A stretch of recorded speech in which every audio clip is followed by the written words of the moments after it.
Hello, Founder fans. Jason here. Thank you for coming to Founder of the Day Study Hall, where we're going to answer your questions as they come in about the American Revolution, America's founders, the Revolutionary War. Any questions you might have, now is the time. As people start rolling in, first of all, hi, thanks for coming. Second of all, a few wrap-up announcements real quick. Not announcements, just summaries. First of all, I know a lot of people actually watch these videos after they're live, and I want to be able to answer your questions as well. So, if you do have a question you'd like me to answer, first of all, you can always contact me through any of the social medias. I know I'm a little slow on Facebook, and I apologize for that. I'm trying to get better at Facebook, but email me, and most notably, leave a comment down below in this video, and I'll answer it in next week's live wrap up. So you will get an answer to your question even if you don't happen to have availability Sunday at noon. So thank you for that. Also, our Discord channel is growing. It's a lot of fun. Put another new link down in the bottom. Hi, Mr. Adams. Thank you for coming. Let me know if you have any questions. I put a new link in the description. The Discord links expire after 1 day because it's a very secure channel, and we have fun over there.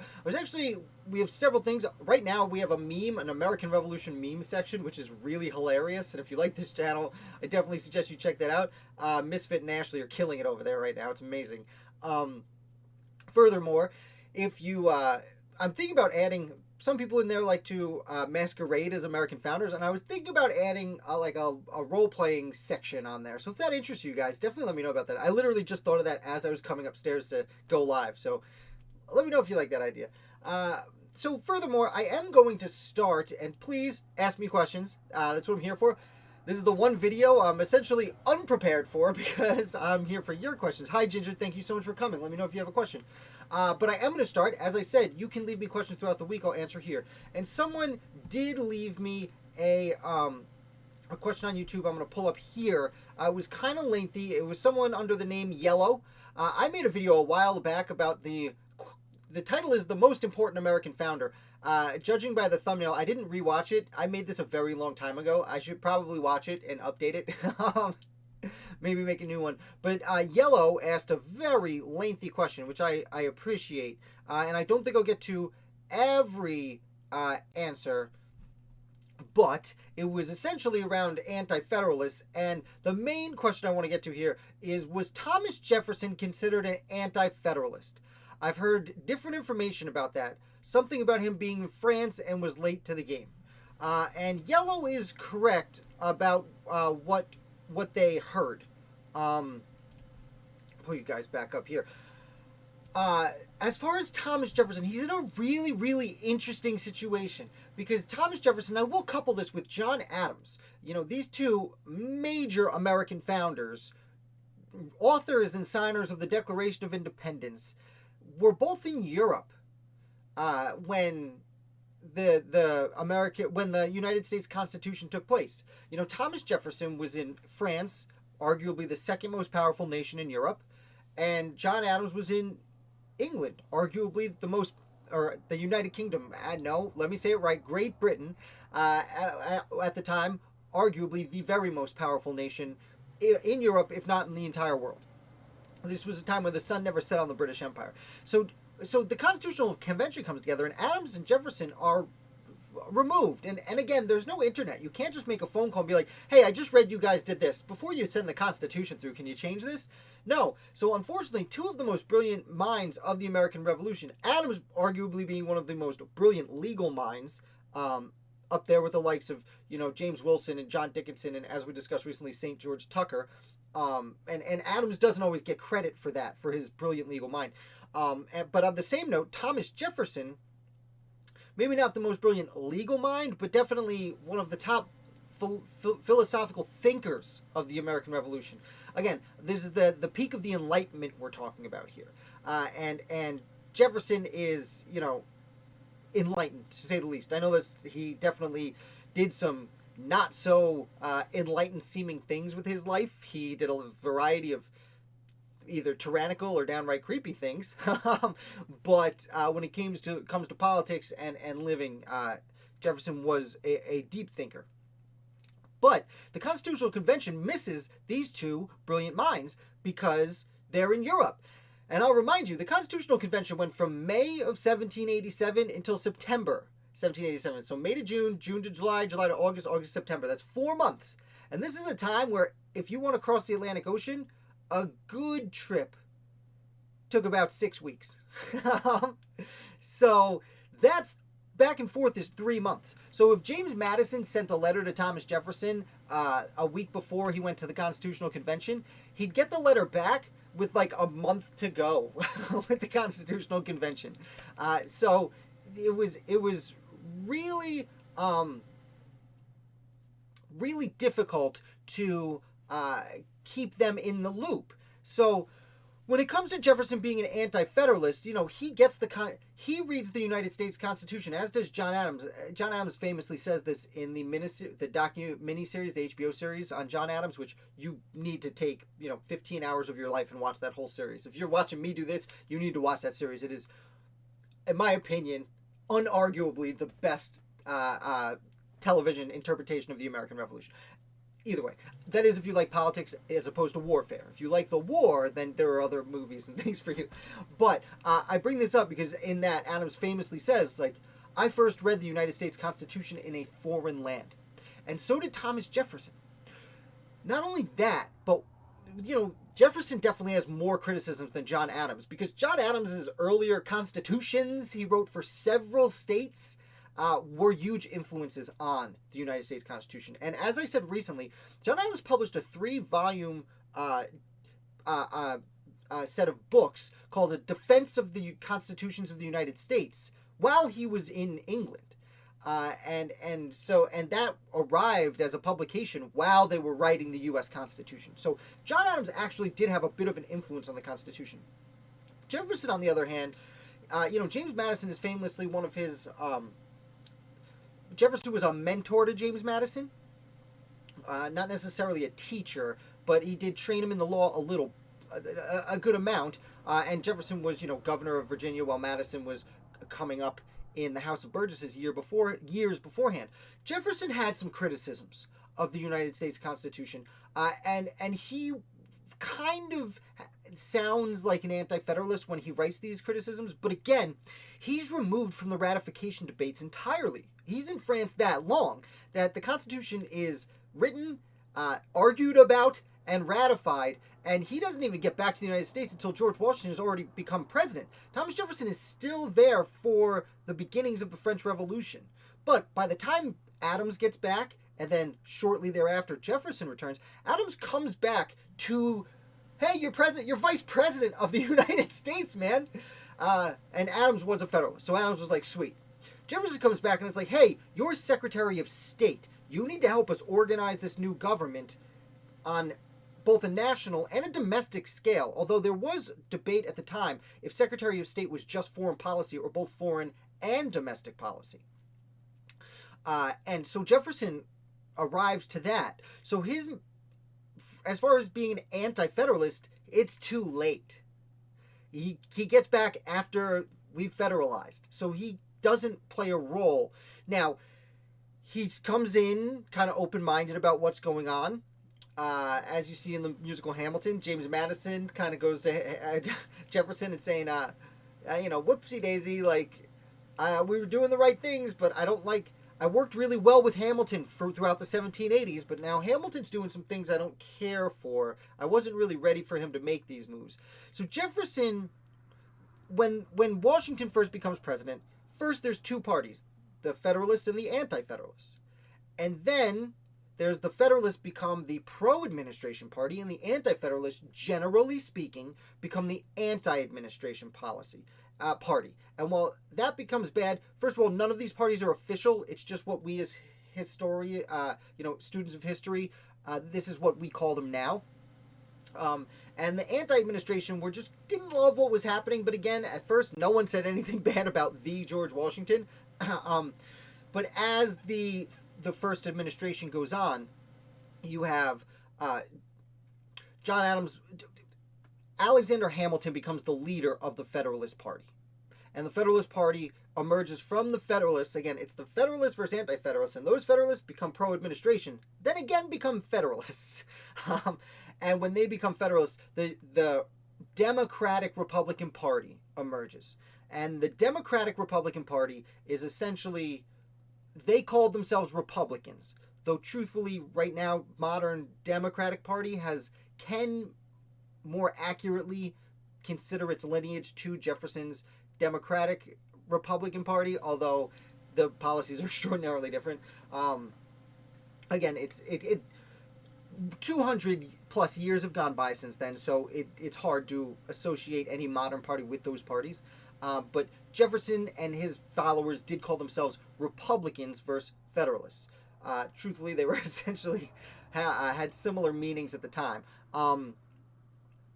So Jefferson ends up becoming leader of the minority party, so to speak, until eventually he becomes president and takes the power switches from the Federalist Party under John Adams to Thomas Jefferson. So the short answer to the question, was Thomas Jefferson anti-Federalist, is no, he missed his opportunity to be on either side. Is he associated with most of the people who were originally anti-Federalists? Yes, because the original anti-Federalists primarily became anti-administration and then, as we call them now, Democratic Republicans.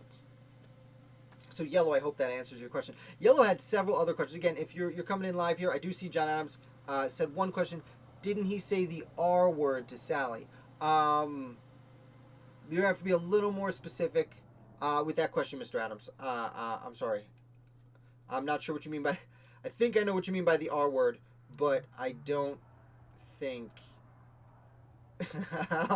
they use that word, and I'm certainly not going to use that word on my channel. It's offensive, and we are family friendly here, as friendly as we can be. Matt, I have a podcast called the Anti-Federalist Papers, where they read all the papers. They won't let me copy the link. That's funny. First of all, that's a lot of papers.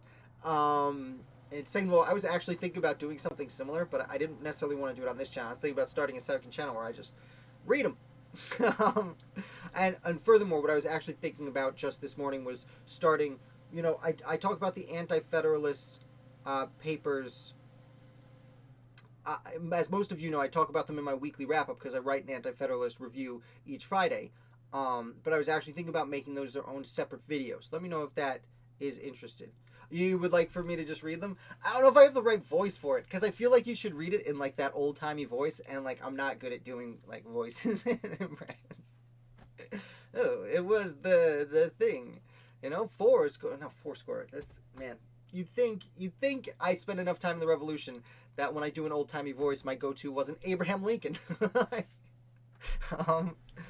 There's no way to know the relationship between them. Yeah. Hi, like for like. I'm a big fan of Thomas Jefferson too. I'll be honest. It's my oldest son's first name is Jefferson. So if that's any indication about my opinion, which is funny, I was talking to my spouse last night, and telling her, like, I've found myself becoming a lot more objective. Again, I don't like to talk about modern politics on the channel, but I've found myself becoming more objective in modern politics because, as someone who really studied a lot of Thomas Jefferson and sorry Hamilton fans, has always kind of leaned to Thomas Jefferson's way of thinking on many political things. Obviously, certain owning slaves, not necessarily my jam. But I've gone to great lengths trying to objectively look at Alexander Hamilton's perspective on things. And we looked back last night at my articles I've written. I've written significantly more about Alexander Hamilton than Thomas Jefferson, trying to find an objective, trying to keep myself as objective as possible so that I can offer you the most valuable... so I could break my keyboard and offer you the most valuable information I can. And it's interesting. I've really stepped back. Excuse me. I've really stepped back a lot from the Revolution. From looking at one side or the other, and I found myself, like I said, writing a lot more about Alexander Hamilton. Like for like, what would Thomas Jefferson say about today, and what's going on with politics today? So first of all, like for like, you're new here, I believe, and I really, really love the way you phrase that question, because too often I get the question, what would the founders say about blah, blah, blah? And I would say they'd say thousands of different things. There were thousands of people. So I do appreciate that you asked specifically about what Thomas Jefferson would say today and what was going on. Super hard to say. He certainly would be astonished that he was watching me on a magic screen, um, as far as he would be concerned. And I will note, I'm not going to get too deep into politics today. I want to keep this channel for everyone, and if I talk too much about modern politics, unfortunately it will, one side or the other will feel excluded, and that is certainly not my intention. American history is for everyone. That being said, Thomas Jefferson, I'm under the impression, would look around and say, we certainly live in Alexander Hamilton's America.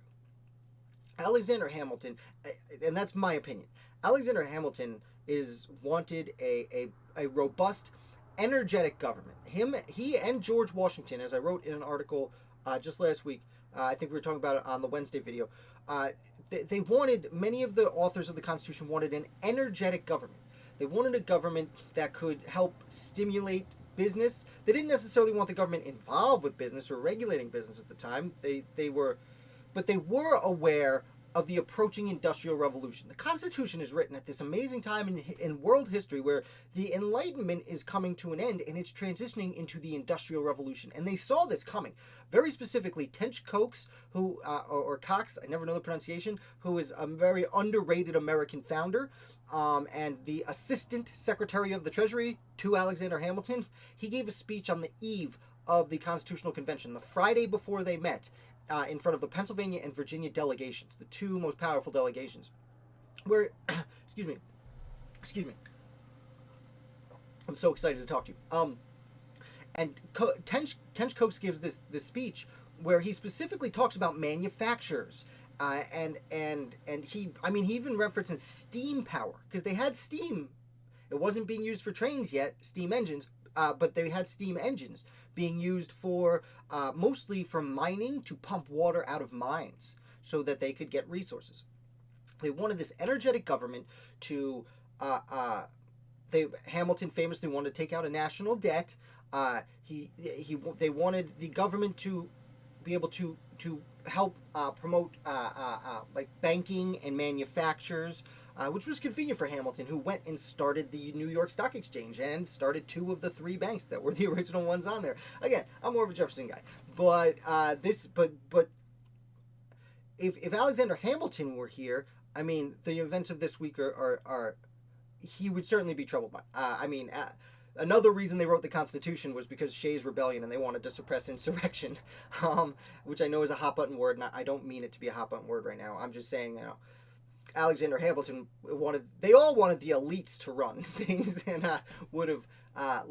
Alexander Hamilton likes suppressing rebellions, because he did it at the Whiskey Rebellion. He would do it with the other rebellions, blah, blah, blah. Not that what happened this week is a rebellion or anything of that nature. That's not, again, I'm not commenting on modern politics at all. And I know you asked about Jefferson, and I've defaulted to Hamilton. I think Jefferson would look at what's going on and basically concede Alexander Hamilton won. Thomas Jefferson was more a fan of, his goal was for everyone to be a human farmer. We all had a little piece of land that we worked ourselves. And we would do a little extra work on the side to make money and pay taxes to keep our economy going. There would, of course, be specialists who worked in towns and cities doing, blacksmithing and artisan work and such. Again, they lived at a time where 90% of people were farmers. And even though they did, and all across the colonies, and although they did foresee the Industrial Revolution happening, they didn't necessarily grasp immediately the consolidation of people into cities and working in factories and jobs of that nature. So, it's hard to say, of course, but that's my very brief, not commenting on modern politics interpretation of how Thomas Jefferson would look at things right now. There's a great quote in the Hamilton play at the end. I think it's the very last song where Jefferson says something along the lines of, I couldn't undo Hamilton's system if I tried, and I tried. And that's essentially true. And after him, in a way, after him, you have Andrew Jackson come along and try. And it doesn't work. And you have, the Virginian dynasty, you have years, the Federalist Party dies out, and here we are centuries after literally 2 centuries after the Federalist Party dies out, and we're still living in Hamilton's world. So I think that is primarily what Thomas Jefferson would say. Sorry if I've gotten a little carried away. Sorry if I've offended anyone. I'm really trying not to. It's very hard to discuss these kinds of topics without. It's really hard to talk about modern politics without saying anything about modern politics. I've weaseled my way through it, I think. John Adams, great question. What did Paul Revere do after the American Revolution? Well, that's an amazing segue for what we were just talking about. So Paul Revere is famous for taking his midnight ride, which, the one he's famous for, he went on, there were 40 other people going in different directions. He ends up meeting up with and going with, not Joseph Warren, Prescott. No, they meet Prescott. Oh, William Dawes. I found it. He meets up with William Dawes. They take two different routes, but they meet on the same road and go together. And then when they go to Lexington, when they leave Lexington, they meet up with Samuel Prescott, and then some British show up, and Paul Revere gets arrested on his famous ride. He gets arrested. We also forget that Paul Revere also rode to Portsmouth, New Hampshire to warn them. He rode to the First Continental Congress with the Suffolk Resolves that Joseph Warren had written and changed the course of the First Continental Congress and therefore history. He went all the way to Philly. And as Matt's saying right now, Revere was a better craftsman than a businessman. So Paul Revere was a silversmith. He was a better craftsman and businessman than revolutionary. Yeah, because he really only participated in one battle, and it was kind of a disaster at Penobscot Bay. But after the Revolutionary War, while all these other American founders are trying to be rich and in charge, Paul Revere actually goes on to help institute the Industrial Revolution in Massachusetts. Because he has a foundry, he's a silversmith, and he expands his business to from making, silver spoons and stuff for people to use. He ends up being one of the first people to use not die cast, but essentially he instead of just hammering out his silver, he uses I can't remember the name of the word, but like they would use in factories, that he'll have a cast and he'll fill it with the metal and pull it out so that each part could be interchangeable. It wasn't perfect yet, but he was one of the first people to use interchangeable parts at the infancy of the Industrial Revolution. And Paul Revere and Sons would end up becoming one of the most successful early large-scale silversmiths. He would also hire people to do the silversmithing. So instead of just being a silversmith and he and his sons being a silversmiths, they hired a bunch of other people to be silversmiths for their business. Again, it wasn't a factory yet, but it was the type of system that the Industrial Revolution would eventually emerge into factories. And again, factories pop up outside of Boston in Massachusetts, in Lowell, and elsewhere around there. Like now, during the American Revolution, during George Washington's presidency. And I'm going to pull up here, because I don't remember his name. It might have been Joseph Lowell, but I'm going to pull up the name just to make sure I get it. John Lowell, who was an American founder. I'm going to pull up the article I wrote about him just to make sure I'm saying the things right, because he is a little bit obscure. But it's his son who Lowell is named after. He ends up getting arrested because when Joseph Warren dies, he has letters to Lowell on there. He helps write the Massachusetts Constitution. He helps, he goes to the Continental Congress. This John Lowell, he becomes a judge, and then his children go on. Some of his sons become authors, soldiers, teachers, and poets. A surprising amount of poets I wrote here. I forgot. And they started the factories. Literally, the children of this founder started these factories. Paul Revere ends up being really important to industrializing Massachusetts. And he is certainly not known for that. He's known for literally his worst ride, which is really hilarious. But that's due mostly to a poet. Is it Longfellow? Henry Wadsworth Longfellow? Is he the one who wrote the Paul Revere play? I'm pretty sure. Or poem. Like for like, I think you get many viewers. You help lead Americans, teaching them what our founding fathers were doing. Many are confused and can use your help. Well, thank you for saying that. I appreciate that. I would like and subscribe. I think the best thing we can do is look at what the American founders were saying from all objective angles and make up our own opinions, as opposed to telling people this is what they thought.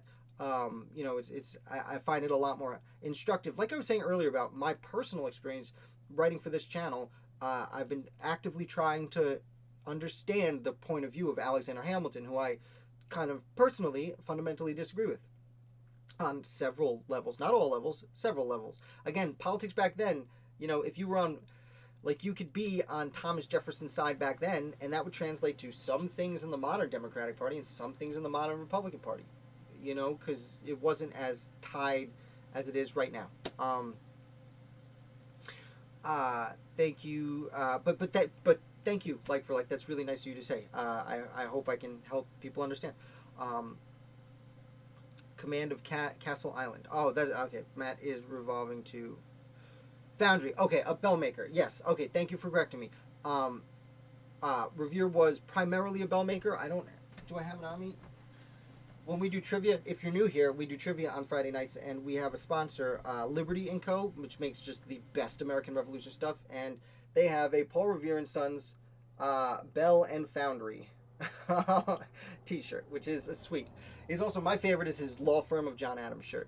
But check it out. I don't think I have the link down in the description here, but libertyampersand.co is the website. Check it out. You'll like it. But Revere would go on afterwards. His Bell and Foundry would develop. The foundry part specifically would grow and grow and grow and encompass a wide variety of things, to my understanding. And like I said, he actually hired employees instead of individual artisans in a guild, for lack of a better term.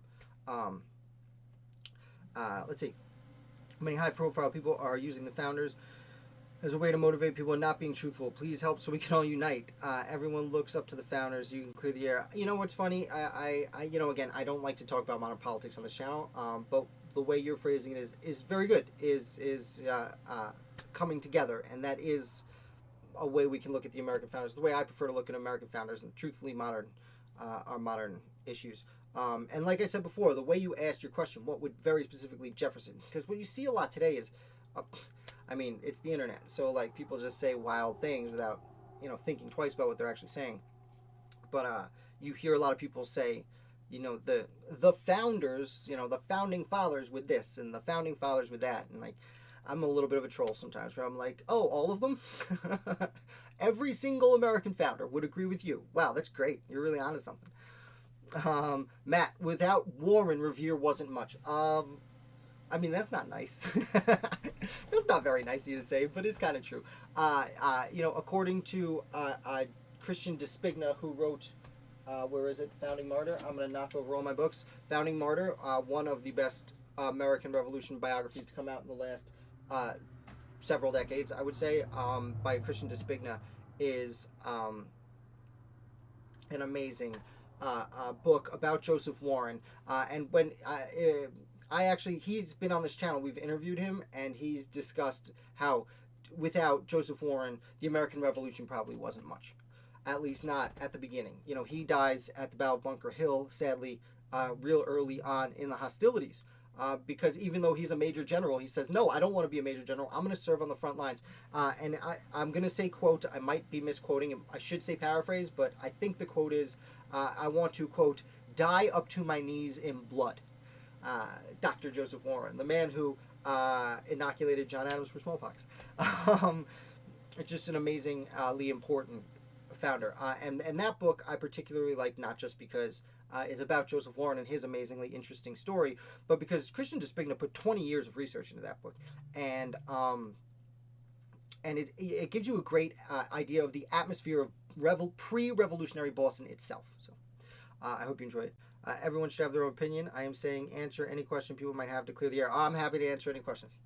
I will. I might, if it's modern politics, I will probably dodge some of the answers.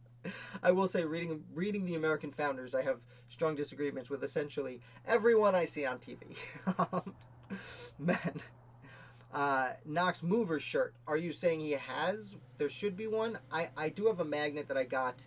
I think I got it at Fort Ticonderoga, but I'm not 1,000% positive that it's I don't think I have it here. It's not a Liberty & Co. one. Sorry, Tyson. But yeah, it's like a Knox Moving Company magnet. Matt, Honorary General. Dr. Joseph Warren? No, I believe that I'm strongly under the impression that Massachusetts provincial assembly actually named him as Major General. In fact, when he went there, the guys' names are escaping me, but he gets there and there's one colonel who's like, "Whoa, where are you going?" And he's like, "I'm going to fight on the front lines." He's like, "No, you're a major general. Like, you're in charge here." And he goes, "No, I'm fighting on the lines." And he gets to the front lines, and then who is it? Prescott is there, and he's like, "Well, where are you going, man? What are you doing up here at the front lines?" And he's like, "I'm going to fight." And he's like, "No, no, no, no, go back. We need you in charge. You're too important to the cause." And Warren said, "No, no, no." So I'm pretty sure. Oh, you have a Knox moving shirt? That's amazing, Matt. Yeah. Fought hardest for Bill of Rights. Oh, Yellow, welcome. Hey, I don't know if you just jumped in. At the very beginning of this video, I answered a very long-form version answer to your question about Thomas Jefferson being an anti-federalist. So I'm not going to rehash that right now, but when we're done here, definitely go back to the beginning, because I did spend about 10 minutes answering your question very specifically. Thank you for it. Thank you for coming now. I am very grateful that you asked and that you are here right now. Everyone else has already seen me answer that question. But I did, as far as which anti-federalists fought the hardest for a Bill of Rights, that question I did not answer, because you asked me kind of a lot of questions in your comment. And I got to the Jefferson one. Which anti-federalists fought hardest for the Bill of Rights? That's a difficult question to answer. They all fought, the ones that fought hardest are the ones that published in the papers. And there were several people who did that, notably a federal farmer in Pennsylvania. Again, we don't know who wrote that. May have been Melancton Smith. Putnam. Yes, Matt, thank you for correcting me. Right now, I'm covering Brutus. Every Friday, I publish an article about a different one of Brutus's Anti-Federalist Papers. And if you like and subscribe, come on Wednesdays. Wednesday I do my live wrap up the articles I write each week, and we discuss there the Anti-Federalist Papers. Though, as we were mentioning earlier, I'm thinking about making a separate video for the Anti-Federalists in particular each week. Brutus is probably the most noteworthy. That's why I had been, just to recap, if you're new here, I spent a year and a half every Friday writing about a Federalist paper, and then I spent the last 6 months or so writing about Anti-Federalists, and only the last 5 weeks have I actually been writing about specific, like going through. Most Anti-Federalists published a series of papers. Like the Federalist Papers are one series of 85 papers by James Madison, Alexander Hamilton, and John Jay, and they're easy to go through. But the Federalist Papers were actually responses to Anti-Federalist critiques. So right now I'm going through, I think it's like 16 or 20 Brutus papers.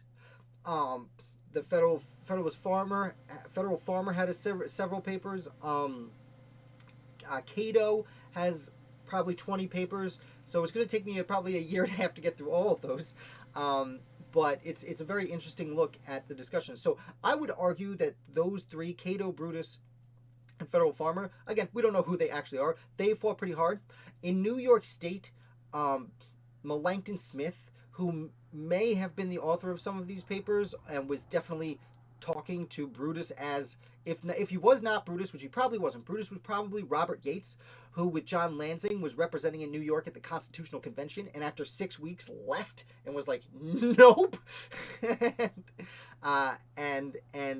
So Robert Yates would put on that list. Melancton Smith definitely goes on that list, because Melancton Smith at the New York State Ratification Convention was there in front of New York saying, hey, no. Although, after he received a letter from his friend Nathan Dane in Massachusetts, who would later be known as the father of American jurisprudence, he received a letter that basically said, the best thing to do isn't try and stop it now. The best thing to do is to let it go through and then amend it afterward.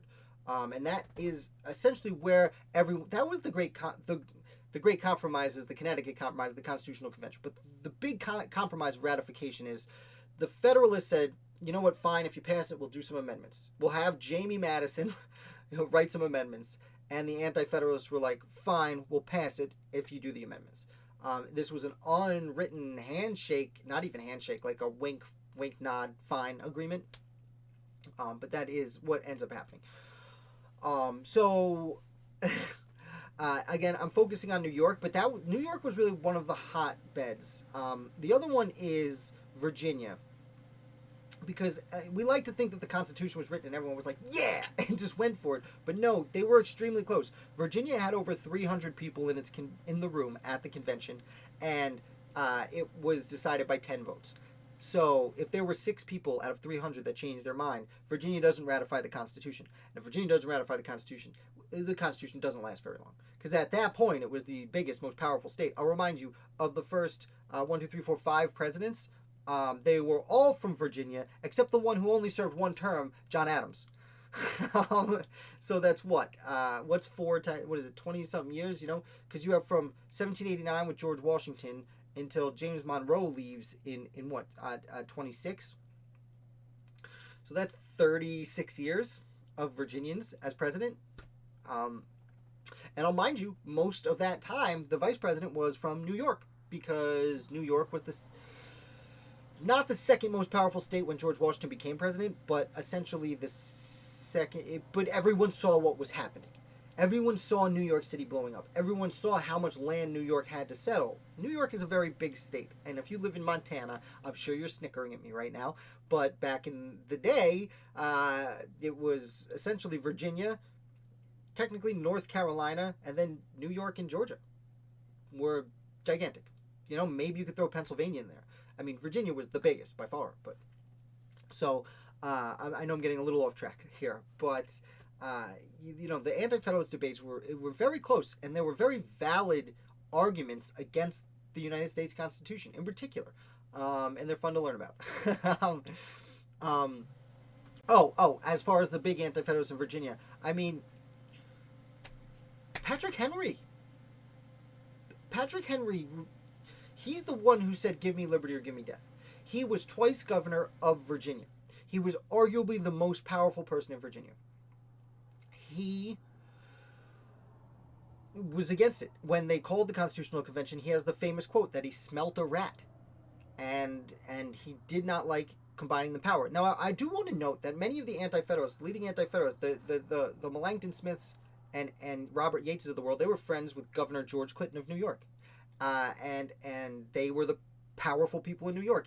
And the powerful people in Virginia didn't like it. And many powerful people in North Carolina didn't like it, because if we consolidate the power, then some of us powerful people in our little states here, or big states here, with a lot of power, we're going to lose our power. And a lot of them were doing it for fairly selfish reasons. I shouldn't have put Melancton Smith in that, because he was not a very powerful person. But he was a very active speaker. Now again, the Constitution wasn't like a 90-10 vote. The Constitution was like a 55-45 decision, and that kind of generally reflects how the American population felt. Mind you, that North Carolina, when they called their first, when North Carolina called their first convention, the Hillsborough Convention, North Carolina did not ratify the Constitution the first time. And they didn't ratify it until the second convention they called, which was 6 months after George Washington was already president.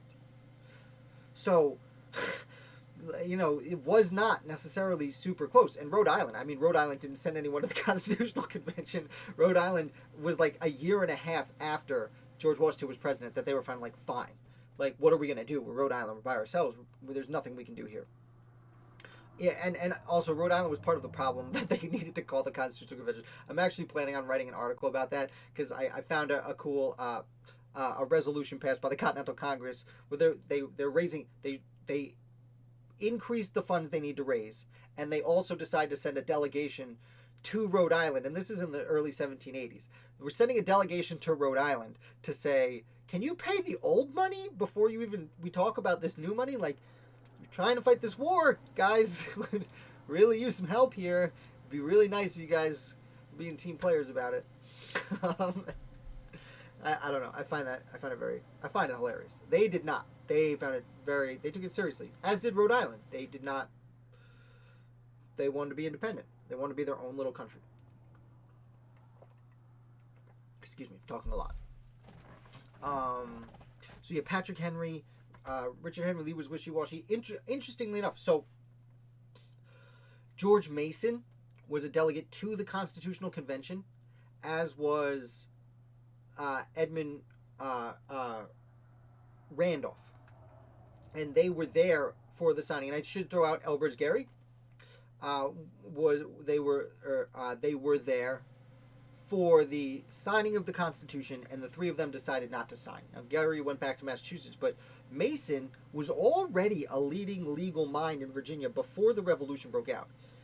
Much like George Wythe, who also attended the Constitutional Convention, but he left early for family reasons. Excuse me, like I said, it was several months long. Mason was a leading mind. He was a mentor to many of the revolutionaries themselves as they grew up. So when he left the Constitutional Convention and went home saying we shouldn't sign this, people took him very, very seriously. And then another interesting one, and I would not call him a leader necessarily, is Edmund Randolph. Edmund Randolph is in his mid-30s, from one of the wealthiest, most powerful families in Virginia. He's in his mid-30s, already elected governor of Virginia. And as a 34-year-old governor of Virginia, I don't remember his exact age, but 33, 34-year-old governor of Virginia goes to the Constitutional Convention, is the one who presents James Madison's Virginia Plan, which they first called the Randolph Plan, on the first day of the Constitutional Convention. 4 months later, he's there, and he does not like the changes they made to the original plan, and he says he cannot sign it. He then goes back to Virginia, where as governor, he is chosen to sit as the chairman of the Ratification Convention. And they took their positions very seriously. So as chairman, he did remove himself from debates, of course. He just oversaw the discussion. But at the end, he actually comes back around and says what Melancton Smith eventually said, which was, listen, we need to unite, we need to come together, so let's just, blah, blah, blah. Lost my train of thought for a second. Let's just, ratify the Constitution and amend it later. So he's not really a leader because he does end up supporting the Constitution. And, as I said, he was a Federalist at heart. So there's that. And I guess I should go back and say, as far as leading Anti-Federalists, Rhode Island. Okay, let's see. A couple questions come in. I hope I answered that pretty good for you. Knox Moving Company shirt. History List has one. Okay, I'll look into it. I thought about making one too, but I didn't want to take someone else's idea. Putnam, Federalist Papers versus Anti-Federalist Papers. James Foylan, thank you so much for coming. I assume that's a question.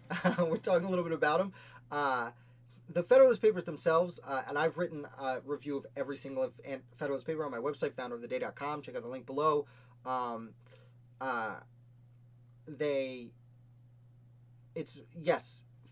don't know what your question is exactly, but Federalist Papers versus Anti-Federalist Papers is essentially what it was. Is the Anti-Federalist Papers would come out attacking the Continental, the Constitution, and then the Federalist Papers were written mostly in response to defend the Constitution. And that's what makes them so interesting, is that the people who wrote the Constitution writing a defense of attacks against the Constitution. Instead of just saying, here, we wrote a Constitution, and this is why it's great. It's like, oh, you guys don't like our Constitution? Oh, but that criticism isn't valid for this reason. That criticism isn't valid for this reason. Though, they truthfully both, as we were saying about being objective earlier, is both the Anti-Federalists and the Federalists had very valid arguments for what they were discussing. It's an amazing moment in history. Yellow, would you agree the Federalists were wrong thinking the system of government would restrain themselves from infringing on a citizen's rights? If it wasn't for the Bill of Rights today, we'd lose things like guns. Okay, interesting. And you did kind of long form ask this question in your comment. I'm sorry I didn't get to it. You asked me a bunch of questions, and I didn't remember all of them off the top of my head, so thank you for bringing it back to my attention. I am a little forgetful like that sometimes when I'm going live and talking. I'm going to take a sip of water while I reflect on this question real quick. Would I think, personally, Federalists were wrong and the system of government would restrain themselves without reflecting on the citizens' rights? So I do want to note that the Federalists, they assumed a government would infringe on rights, and that's one of the reasons they built into the Constitution, these checks and balances, that the Congress, you have the House of Representatives, which represent the people, the Senate, which they had representing the states. Like, we vote for our senators now, but at the time it was the state government was supposed to choose the senators. And the reason for that is the people were more closely associated with their state governments. Like, literally, as we've discussed recently, the numbers were there. Like, you have a lot easier time even today accessing your local state representative than you would your local member of the House of Representatives.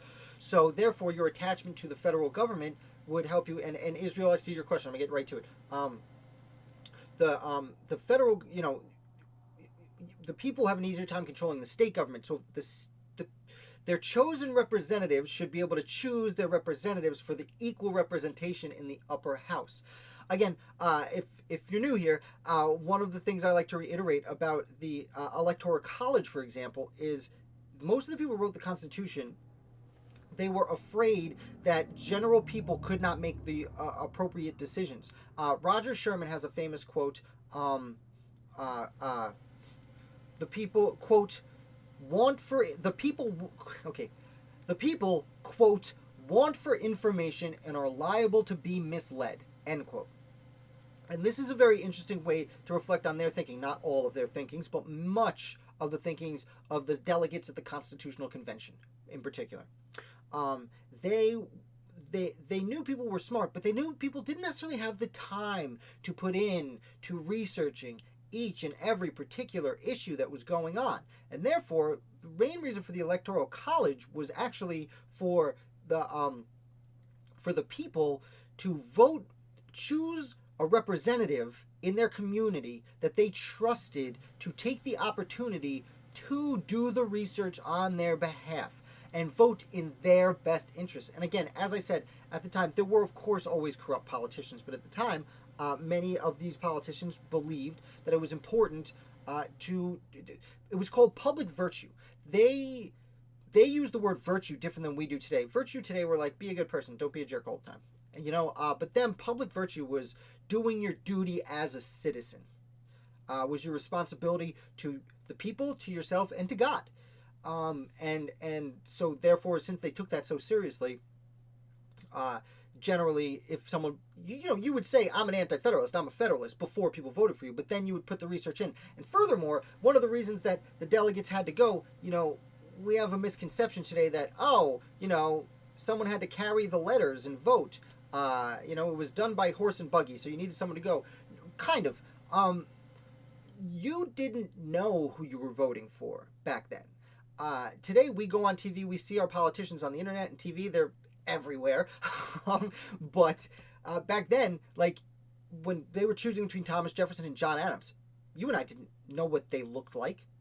You and I didn't know what their voices sounded like. Maybe once in a while, something they wrote would be published in a paper, but that was often anonymous. So you were entrusting your person to go vote on your behalf because they would go meet these people. And if you expected your guy to go vote for John Adams and he met John Adams and shook his hand and was like, this guy's terrible. And he changed his vote, or what we today call faithless elector. Well, that's the whole point of the Electoral College, is they're not faithless. No, we've put our faith in these electors to go and vote and meet these people and decide, no, we're going to go with Jefferson, right? And I know I've gotten a little off topic here, but my point is that the Federalists did think that the people, that the government needed to be restrained. So again, I'm sorry if I've stepped a little away from your question, Yellow. I have a tendency to do that. I'm talking a lot here.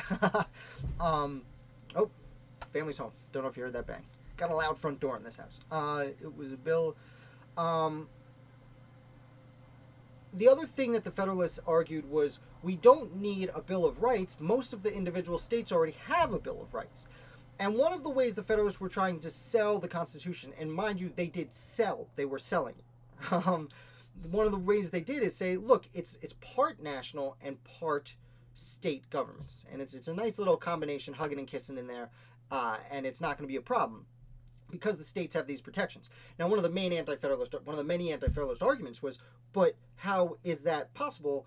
These are the state officials now have to take an oath to the federal constitution, which means the federal constitution supersedes the state governments, which means the federal government needs a Bill of Rights. And again, as not all of them, but you look at James Madison, who very particularly went from writing Federalist Papers saying, no, we don't need a Bill of Rights, to writing a Bill of Rights. It's another thing about the founders of the time. They were open to change their minds. They were open to new ideas, and they did want to do what was in the best interest of the people. Granted, the people that, their electorate that could vote was a very small minority of the entire population, of course.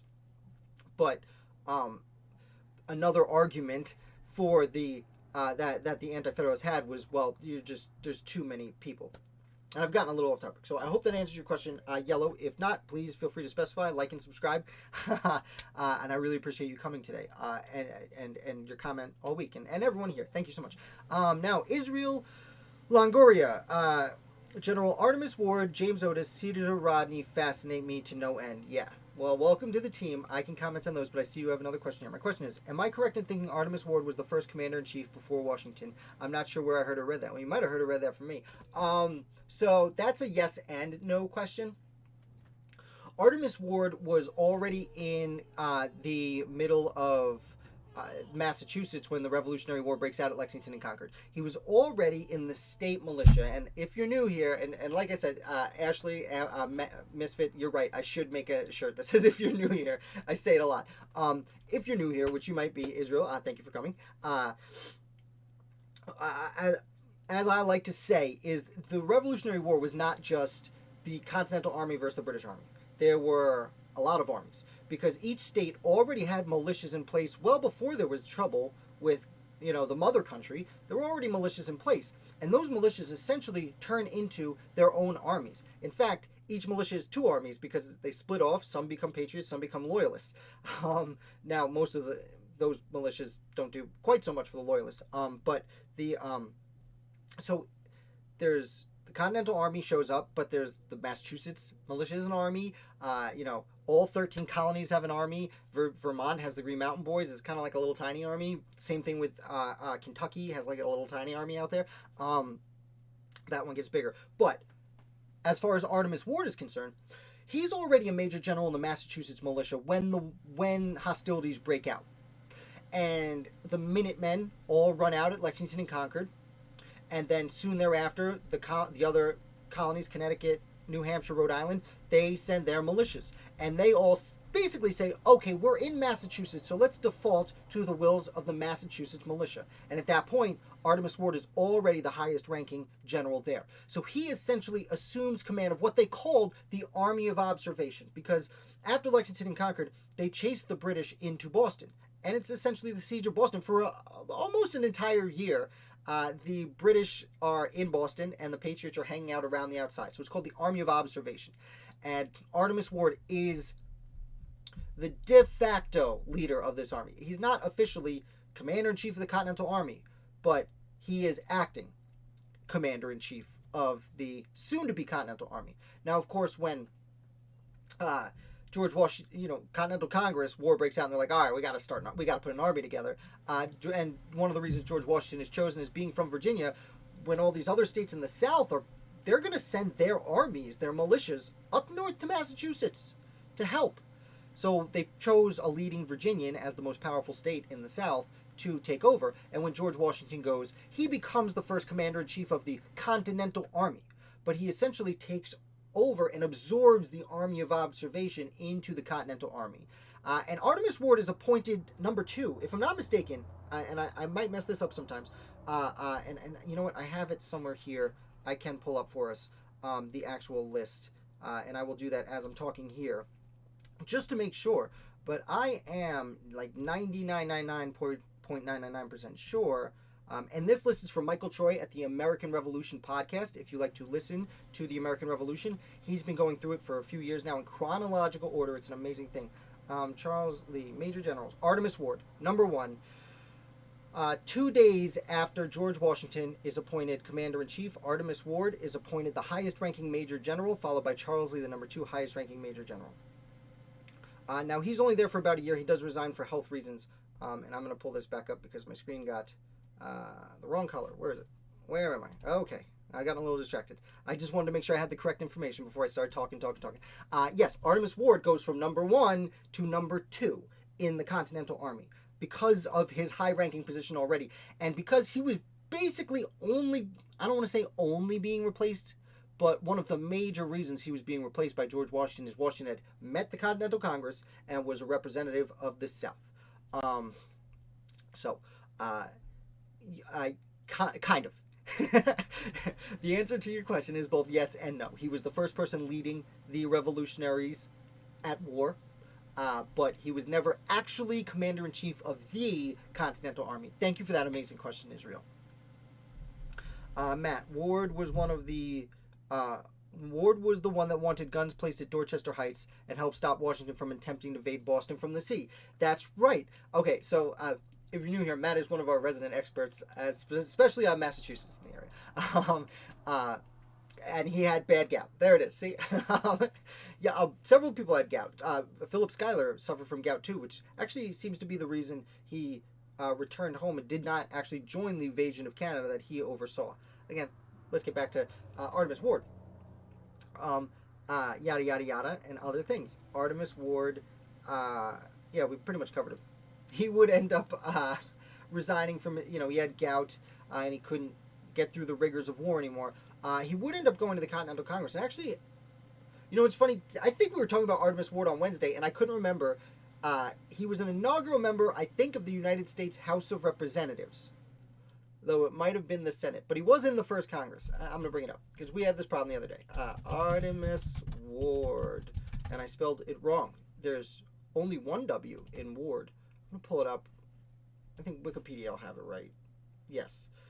Member of the U.S. House of Representatives. No, he was not an inaugural member. I made a mistake. He represented Massachusetts in the House of Representatives starting in 1791, which means he was the second class of the second session of the United States. Congress. Oh, excuse me. That's gross. Sorry. A lot of talking. My whole life's coming up. Gross. Cool. We're going to wrap it up here. I'm going to try and keep this into an hour. Sometimes we go a little bit long, but my fantasy hockey draft got moved up. And yes, my fantasies include hockey. So that is at 1:30. So I'm going to have to wrap it up in the next few minutes. I will pop over here. Israel did bring up Caesar Rodney and James Otis. I have... for a Mr. Chad's a lot. Do I play football? I played football. You asked me fantasy football? Kind of. I did this year. Yeah, I had the most amazing draft. I've been trading players for high-ranking draft picks the last few years, and by the 8th round, I had picked my whole team, and then they all died. Literally, and this isn't necessarily the time or place, but if you think of, if you go read the draft back then, if you look at, I had 5 of the top 10 running backs. And if you figure out who the best running backs were that got hurt, they were on my team. And the top receivers too. I mean, Allen in Buffalo, basically, Allen in Buffalo and Allen in San Diego kept my team alive. Either way. Anyway, Caesar Rodney's amazing. I've talked about him on the channel. I made videos about him. I mean, Caesar Rodney. Earlier today, I mentioned... Okay, real quick. Caesar Rodney went on a midnight ride of his own, for those of you who don't know, from Delaware overnight of July 1st to July 2nd, because Delaware was split on independence, and he showed up, literally rode overnight through a thunderstorm, showed up soaking wet, with one eye covered because he had cancer, so he one-eyed, gets there and runs in the room and says, and turns a split Delaware into 4 independence. And what's amazing, the John Adams miniseries I mentioned before, if you watch very closely, and this is there's so many reasons, their detail is so good in that show, because as they're voting for independence, it's like, New Hampshire, Massachusetts, New York, abstain, and then it gets to Delaware, and as they're at like New York and New Jersey, and someone walks into the room a little bit wet, and then sits down, and then it says Delaware, and he says aye. And that's Caesar Rodney with the thing on his face. They don't say his name. They don't bring it up. It's just like that attention to detail is so fantastic. Thank you, Tom Hanks. I know a lot of people like Turn and a lot of people like Hamilton. Ginger, exceptional. Yeah, like if you like the American Revolution, you want to watch something, that's it. Medieval cure for gout, rosemary, honey, and goat poo. Oh, thanks, Matt. Well, it's a little out of our years, the time in history we're taking here, but definitely good to know. I mean, if you're gonna, use poo, might as well be goat poo, right? It's a lean meat. I don't know. I'm not a dietitian, obviously. Nor am I an alchemist. So, not alchemist, apothecary. Nor am I an apothecary. The best portrait of George Washington. Oh, Ginger, that's a really fun debate. I'm going to put this off. I'm going to think about it this week. And next week at Study Hall, I will announce my opinion on who the best George Washington was. That's tough. It's tough. And it'll only be for the last 20 years, we'll say, because there's so many. I can't watch all that. I can't go back and watch all the George Washingtons. Chazlot. Great name, by the way. During the Revolutionary War, how did the founders keep their heads down and away from getting hung for treason? They, short story long, they captured officers for Great Britain. For example, you look at Henry Lawrence, the father of John Lawrence, who's famous from the play Hamilton. I know what you meant, Ginger. Yeah, he was a very good one. I'm not sure if he was the best. I have to go look at them again to remember who each one was. But anyway, you look at Henry Lawrence, father of John Lawrence. So he goes to Europe to help Jefferson, and now it was before Jefferson was there. I should not have said that. But while Franklin and Adams and John Jay are over in Europe, he goes over to talk to the Netherlands to try and get some more money from the Netherlands, who were super underrated because the Netherlands gave the United States a lot of money to help fight the war. They didn't go bankrupt like France did, but they gave us a lot of money and loans. Henry Lawrence, a South Carolinian who had already served as president of the Continental Congress, goes over and negotiates with them. And then when he leaves, his ship gets captured, and he gets brought back to Britain, and he spends over a year in the Tower of London. But he wasn't hung because, this is just about the same time the Americans had captured Cornwallis at Yorktown. And you would think a president of the Continental Congress would have been hung if he's in the Tower of London, but no, instead, he was so important, he was traded for Lord Cornwallis. And by the way, Lawrence then goes to Paris, where he is not officially a delegate to the Treaty of Paris, so he doesn't sign it, but he does help negotiate with Franklin J. and Adams the end to the war itself. Great guy. And again, his son is John Lawrence, who is famous for being friendly with Alexander Hamilton. And John Lawrence, they leave it out of the play. He would actually, when his father was in the Tower of London, John Lawrence went in his stead to Europe to talk to the Netherlands, and then came right back to get shot. There are other ones. There are other examples, like we just talked about yesterday. A lot of times their houses were destroyed. They were often paroled. Like you look at Charles Lee, although Charles Lee's loyalties he's a questionable cat. We're talking about Richard Stockton, a signer of the Declaration of Independence, who made the mistake of going to visit his family and a friend in New Jersey on his way home from a trip, and he was captured and held for a while. I guess the short answer to your question is the Americans won the war. Had the British won the war, George Washington certainly would have been hung. I find it hard to believe he would not have, as would many of these founders. Yeah. So I think that's going to be it for today. It's a little bit after 1. Like I said, unfortunately today I have something to do. Now there are 9 people watching and 8 likes. So if you guys want to hit like, it is literally the best thing you could possibly do on this channel. If you want to further support the channel and get some extra content on the side, I do have a Patreon page as little as $5. I would love the support. Other than that, I have a lot to look forward to. Again, there's a few new people here, so definitely, like I said, please hit, please subscribe and hit the notification bell. I do live videos. We have trivia on Fridays, which is a lot of fun. And I do a weekly wrap-up of the articles I wrote on Wednesdays, which is also a lot of fun, although not so many questions, more of like a lecture type thing. And And then the rest of the week, I just put out fun videos. Really, Monday, Tuesday, Thursday, I put out just short 3, 4, 5-minute videos about a different American founder who's underappreciated. I did some interviews over the summer. I am in contact with several authors and people in the American Revolution industry, if you want to call it that, who are going to be coming on this channel. And those are going to be amazing. Now, they're going to be pre-recorded at first. I have talked to someone about maybe doing a longer form live type interview. If you could let me know what you would prefer, a short 10, 20-minute interview with an author or owner of a museum or something like that, or employee of a museum. If that's what you like, let me know. If you're interested in, a longer hour and a half, maybe not hour and a half, but half hour, just more of a conversation than an interview, let me know. I want to bring the American Revolution to you guys as best I can. So thank you again so much for your support. Thanks for the thumbs up, Matt. You guys are the best.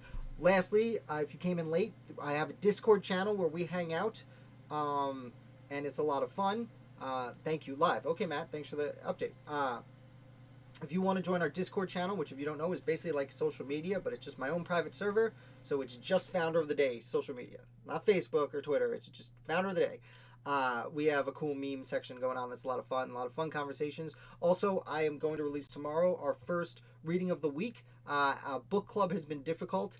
People don't necessarily have the time to read a book, so I have a little bit longer, but few pages readings that I'm going to start putting out once a week that we can comment on. Lots going on here at Founder of the Day, so definitely like and follow me on whatever social media or blah blah blah. And the link for Discord is down below. I really hope you join us. We have a nice fun group. A lot of the people on right now are there. So thank you again. And I don't know if we came up with a sign off for this video, but I am your humble and most obedient servant, and I will be back with a founder for you